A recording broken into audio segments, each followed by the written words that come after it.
Halo pemirsa GPR TV dari Sabang sampai Maroke dari Miangas hingga Pulau Rote. Bertemu lagi bersama saya Bona Azari Nisak dalam Kominfo Newsroom.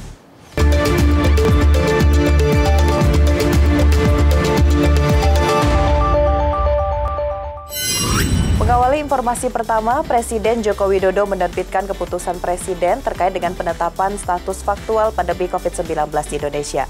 Kepres tersebut berisikan bahwa pandemi COVID-19 masih terjadi dan belum berakhir di Indonesia. Dengan keputusan tersebut, maka kebijakan di bidang keuangan negara dan stabilitas sistem keuangan akan berfokus pada situasi pandemi COVID-19.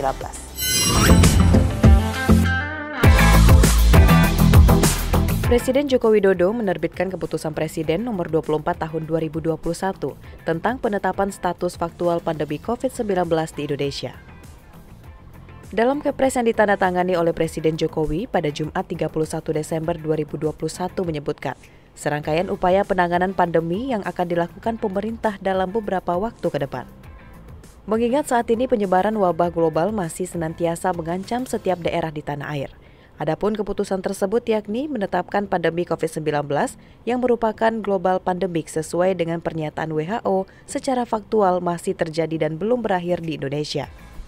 Kedua, dalam masa pandemi COVID-19, pemerintah melaksanakan kebijakan di bidang keuangan negara dan stabilitas sistem keuangan yang berdasarkan antara lain Perundangan Nomor 2 Tahun 2020 tentang penetapan perundangan pemerintah mengganti Undang-Undang Nomor 1 Tahun 2020 tentang kebijakan keuangan negara dan stabilitas sistem keuangan untuk penanganan COVID-19. Dalam rangka menghadapi ancaman yang membahayakan perekonomian nasional atau stabilitas keuangan nasional, kebijakan ini segera dilaksanakan pasca diterbitkan oleh pemerintah dalam beberapa waktu yang lalu.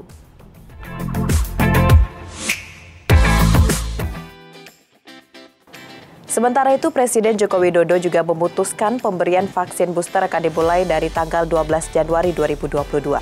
Vaksin booster ini akan diberikan kepada kelompok usia 18 tahun ke atas sesuai dengan rekomendasi dari WHO.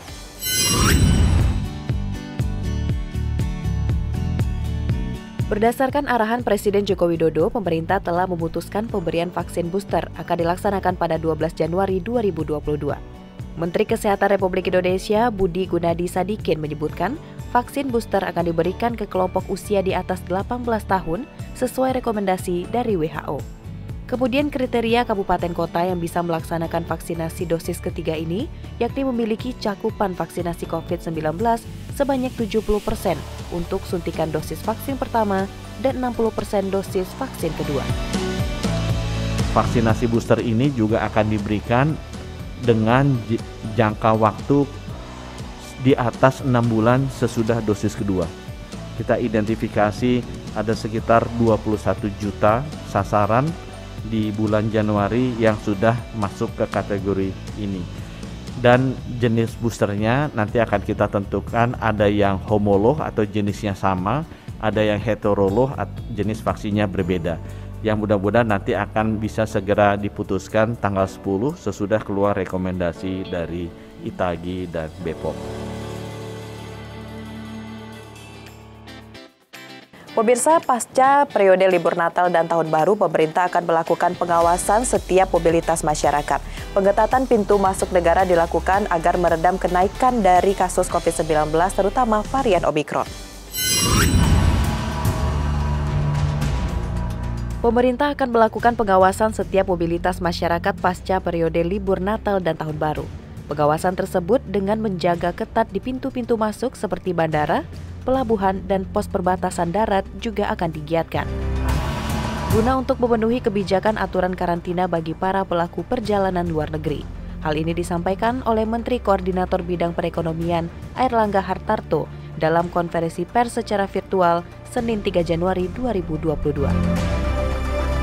Bagi PPLN juga pemerintah mempersiapkan pintu-pintu baru selain di Jakarta, disiapkan juga di Juanda maupun di tempat lain yang tentunya disiapkan kekarantinaan. Demikian pula yang terkait dengan pintu darat, apakah itu yang ada di lintas batas, yaitu Entikong dan di Kalimantan Barat dan Kalimantan Timur, dan selanjutnya juga yang masuk laut antara lain Batam, Tanjung Pinang, yang seluruh Kepri, yang seluruhnya juga disiapkan terkait dengan kekarantinaan.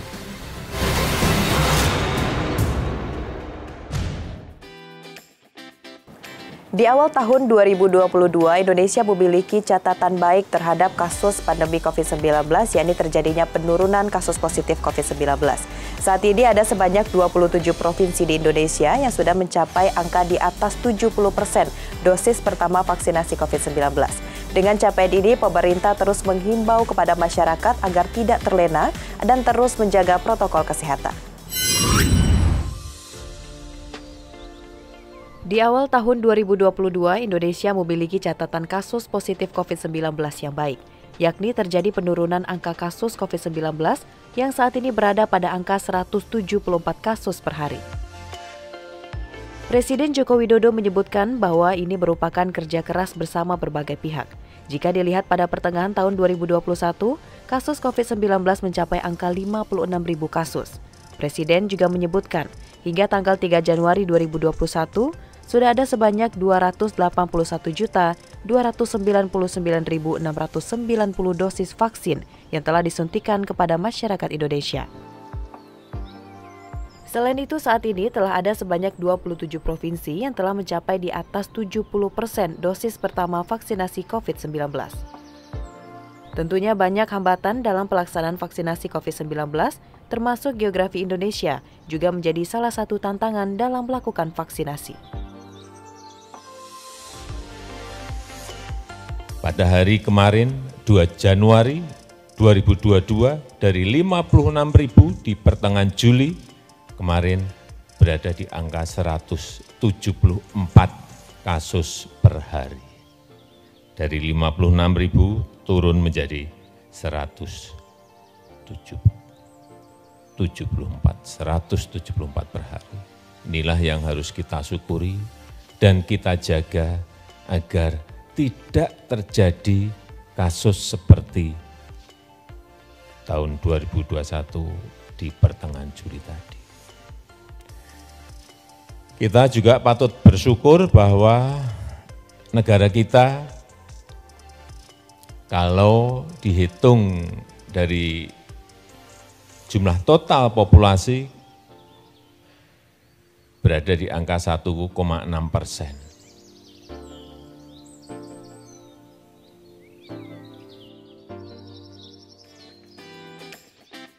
Pemirsa, itulah ragam informasi yang telah kami kemas untuk Anda. Dapatkan update berita pilihan setiap harinya di kanal GPR TV atau sosial media gprtv.id. Saya Mona Azhari Nisak pamit, sampai jumpa.